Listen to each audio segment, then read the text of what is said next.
Here is a thought, because right now we're all getting ready to hit the spring market. We have to present good offers. And if you haven't been in the business a few years and you didn't do the crazy multiple offers of a couple years ago, then there might be some tips that could help. And actually, I've even thought of more since a couple of years ago. Ways to win an offer. So the first thing I always do, and this is an educational piece for your buyers, especially, so you're writing the offer, you're the buyer, you're going to want to explain to your buyers this math, okay? This will help them if the seller is interested in a seller possession, meaning that the seller gets to stay in the home for like a week or two after closing, just because that is a way to sweeten the deal, okay?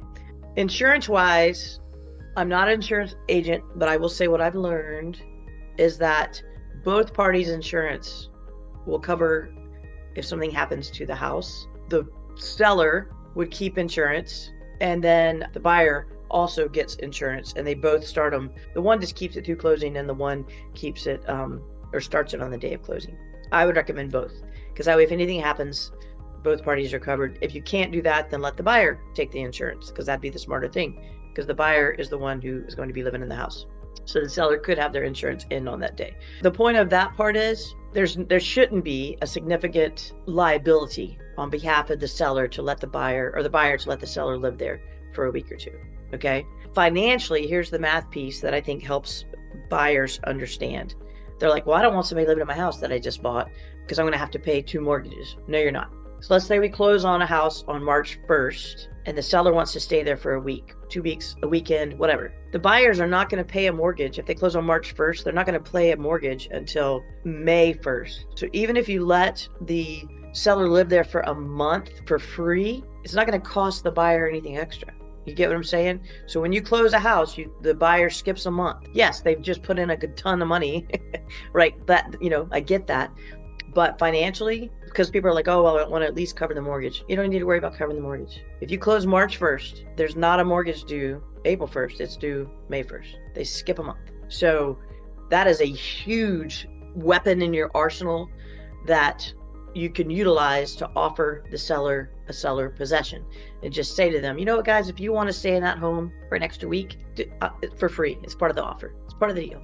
Now, unless that's illegal in your state, it's not illegal here in North or South Carolina. You have to be a little careful with the math, because sometimes, depending on the loan and how they structure it, you have to close on the second or later for the free month. For the free month. Okay, perfect. Thank you for that footnote. So the second or later, thank you. And check with your lender, check with the numbers on that. But there's usually a gap of some form where it's not going to cost the buyers anything to let the seller stay. And that could be a huge peace of mind. Like if a seller is moving from North Carolina to Kansas and they need a day or two to like actually just live in the house, move the moving truck before they leave, that is a beautiful offer to the seller. That's a way to tip your hat over to them. The other piece that I do, and there is a form for that. The other thing I do is, this was a new one that one of my buyers just thought of. The buyer, instead of saying, let's say the home is listed at 400 and we're in multiple offers, we know it's going to go to 425. At some point, you have to worry about the appraisal, right? It still is going to have to appraise. Here, let's back that up. Let's say you have a house that's listed for 400 grand. You want to win the deal. Your people don't have a ton of money, so we need it to appraise. Okay? So, because if it doesn't appraise, somebody's got to make up that gap. So if I have a listing right now that's for 400,000 and someone offers me 500,000 and they don't have an appraisal gap, they're not willing to put the money where their mouth is, meaning they've offered 500, it's listed at 400. If it comes in at 450, what I want to know as a listing agent is who's making up that 50 grand, because I'm not and my seller's not.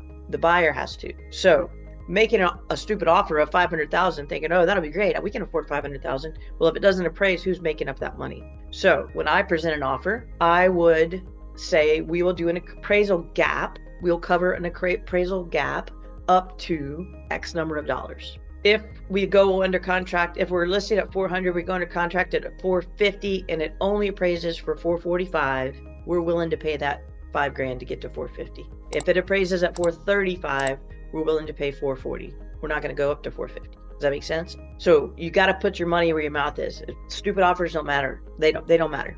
All right. Also, another piece to this is if you have money on the line, like in North Carolina, we have what's called due diligence. In South Carolina, it's called a termination fee. And it's money that, regardless of why you back out, if you back out, the buyer loses the money. So that chunk of money needs to be as big as your people can handle it.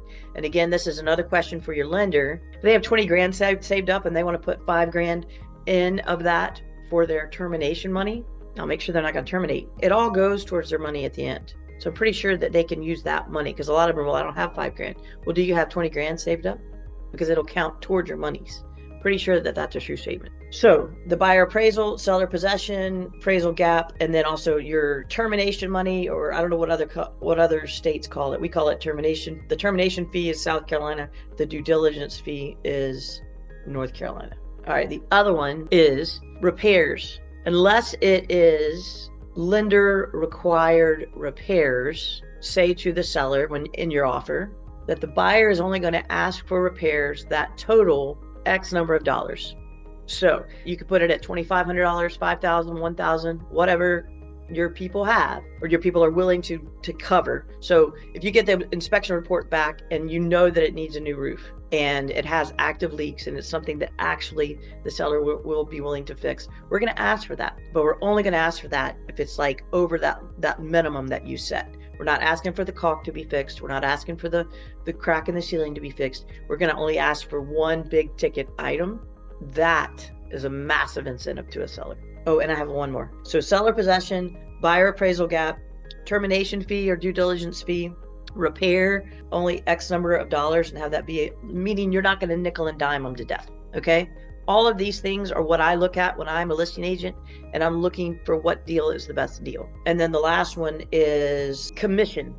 The buyer, instead of offering, let's say again, we're at 400, we want to win the house, so we offered 425.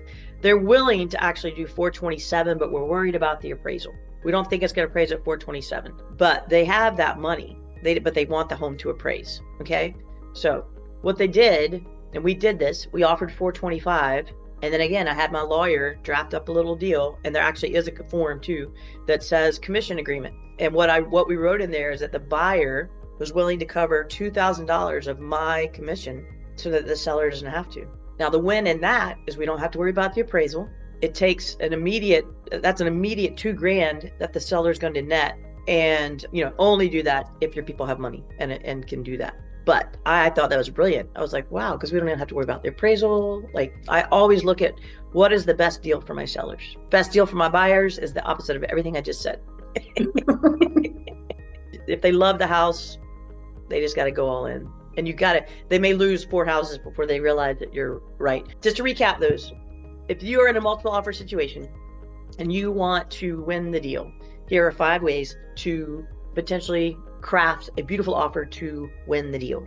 Number 1 would be to offer a seller possession, meaning the seller can live in the home for a few days, a week, whatnot, while the ownership has already closed. Okay. The buyer or the seller would have to keep their insurance. Okay. Buyer appraisal gap, that you're going to say that you're willing to meet the appraisal up to X number of dollars, meaning if it appraises at 425, it only appraises at 420, you're willing to bring that 5 grand.